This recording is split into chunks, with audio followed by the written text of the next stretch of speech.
Sit right in your spot. No Topo Chico. Victorious Sycamores are here with us, the number 1 seed. They have a date in the semifinals tomorrow. The first game, they'll play the winner of UNI and Belmont. We have head coach Josh Schertz with us, flanked by Ryan Conwell and Jason Kent. We're going to ask Josh to start off with a statement on the game, and then we'll go to questions for all 3 of the Sycamores on the dais. Josh, please. Well, first, want to, give credit to Missouri State, Dana, his staff. They've had a year that they've dealt with a lot of stuff and handled it with tremendous class. And I thought, finished the season playing their best basketball. You watch them against Murray State today, and I thought yesterday, and then obviously against us today. They're playing at a really high level, and that's what you want for your team. So credit to them on a really good year. This league is brutally tough. So we knew coming in. I told these guys it was going to be a street fight, and that's what it was. They're so big and so physical. We talked about before the game. If we didn't win, it was going to be because we couldn't match their physicality, on the glass, in the post, and, in the ball screen defense. And then I thought, it would be that we settled against their zone and turned it over. First half, a lot of those things happened. They beat us up on the glass. I thought, we didn't necessarily we got 5 shots blocked in the first half, so our rim decisions were pretty poor. So I thought they kind of controlled the game. We turned it over a bunch. I thought the first half, our offense was their best offense, shot blocks and turnovers. So second half, I thought we really played Indiana State basketball. Julian Larry, the job he did on Alston Mason was phenomenal. Ryan with some really timely shots, but Julian was, 9 points, 9 assists. But the job he did on Mason, Alston Mason was fantastic. And of course, guys did a great job in the zone. So proud of them. It's a really good win, but we got to reset and going to have another same type of game tomorrow, whether that's Belmont or Northern Iowa. Start right here in the aisle. First question. Thank you. Coach, were you guys thrilled that Missouri State decided to go with some bigger lineups to start the second half? Do you think that helped you guys at all? Yeah, I didn't know. I mean, we were worried about, how we were going to match up with them. Defensively, they were kind of looked like a, kind of a zone, and then they were playing some switching man, and they were trying to more confuse us, than anything. So my biggest concern going the second half was, were we going to be able to guard them? We had to have Ryan guard Edwards because they were so big, and then could we rebound with them? So, I understood the move on Dana's part. Obviously, it didn't work out great for them in terms of we were able to, anytime you make a move like that, you're hoping that, you're basically pitting your size against our speed, and hoping that the size overwhelms the speed, that's the mismatch. But we were able to, I think, counter that with the quickness and got some good looks. And credit our guys, stuck some threes. Julian and Jason made big threes early in the second half, and I think that got them out of it there pretty quick. Coach, you only went 7 deep with the rotation today, which is pretty normal for you guys, but how are the rotations moving forward going to be affected by not having any off days in between? I don't think they'll be affected. I think we feel comfortable with 7. I mean, we could certainly play a little more, but our guys are in great shape. We did it in Vegas, with the same deal. We played 3 games in 3 days in Las Vegas, and I think our guys. It's this time of year. It's whatever it takes. At this stage, you're playing, and if you can't get turned up and find a second gear, extra gear at this time, you're doing the wrong thing. This is as good as it gets if you're a player or a coach, and I know our guys will be ready to roll tomorrow. Right here in front, gentlemen. Question for Jason. You had 14 rebounds today. You've put up 20 in the past, this season. Talk about how your rebounding ability kind of put the Sycamores on top. My rebounding definitely is a big part. We got the best 3 guards in the league, and with my size, I gotta clean up, do some of the dirty work and get on the offensive glass and defensive glass, because we have some of a mismatch, but if I can get in there, get some rebounds and help us, and that's what I do. On the aisle, thank you. Jason, this is your guys' second straight semifinal bid here, berth, you can call it, in the Missouri Valley Championship. What does that mean to you guys? How big is that for the program right now? It's really big for us. We were 1 rebound away last year, So this game is, this semifinal is a little bit more because we know to get two, we got to get one, and this is just a big statement for us and the program. And then Ryan, in that first half, you guys were up 12. Missouri State answers with a 10-0 run. Second half, you guys go up 12 again. They hit a 3, and then I saw Coach Schertz immediately called a timeout, got you guys kind of, in the huddle and sent a message to you guys. Did you feel like there was any kind of message there, or what can you tell me was kind of like what you guys need to focus on and not squander that lead? First and foremost, I want to say all glory to God.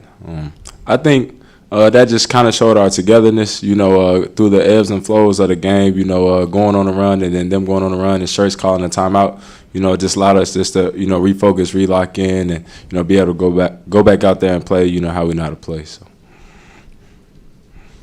Go ahead. Coach, I just want to ask you about the second half adjustments, along with Robbie, just having a difficult time down low against Benson and their defense as they were really stalling him offensively here today in his production. Yeah, it wasn't anything. I thought, Robbie did a good job. They're so athletic down there. They erase so many plays at the rim. It's, they did block a ton of shots, and sometimes we were seeing ghosts. But I thought Robbie gave us a post presence down there. I thought he did a good job. He sealed, got some angles. When we went on the run, I just got Robbie out for a break with about 11 minutes to go. I was going to, sit him to the 8-minute media, just trying to buy him some time. And, I told the guys in there we won the game with, playing Jabo at the 5, Jake at the 4, and playing 2-3 zone. That's where we kind of, created separation, which, didn't expect, but obviously pleasantly surprised. So, but Kent was in foul trouble. He had 4. Robbie had 3. We had to go small. I just felt like if we were going to be that small, we couldn't play him man. So we went zone. I thought Jake Wolf underratedly gave us really good minutes tonight. Offensive rebound, dagger 3 first half to Ryan, bunch of tough plays. Thought he did an outstanding job for us off the bench. He and Jabo were really good for us, and having that depth is a positive for us going here down the home stretch. Andre Allen, thank you. Just a quick question for Ryan. When you're a guard in a matchup like this against a team that has that kind of size, what's it kind of take to flip it to where it's your style of game where you're winning with speed versus size? And what was kind of the feeling just when you got it to that point and just the momentum of kind of knowing you're asserting your will? Yeah, going to the game, we kind of talked about that, knowing that, they are a bigger team, and you kind of just got to really just be able to find, the matchups, like they were switch 5 sometimes, and, we would go into the post on Robbie or a slower guy, one of their bigs would get on one of the guards. So it's really just, attacking the different matchups and being able to, score like that. So. Back in front.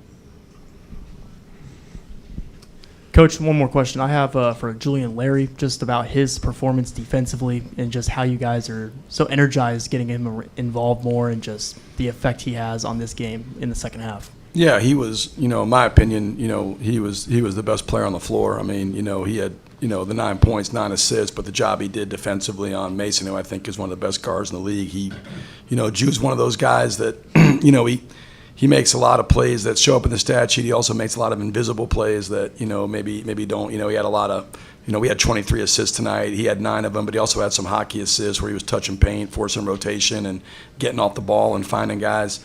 He probably guarded, I would say conservatively, 75 ball screens, 50, to 75 ball screens. He was getting through, getting hit all night.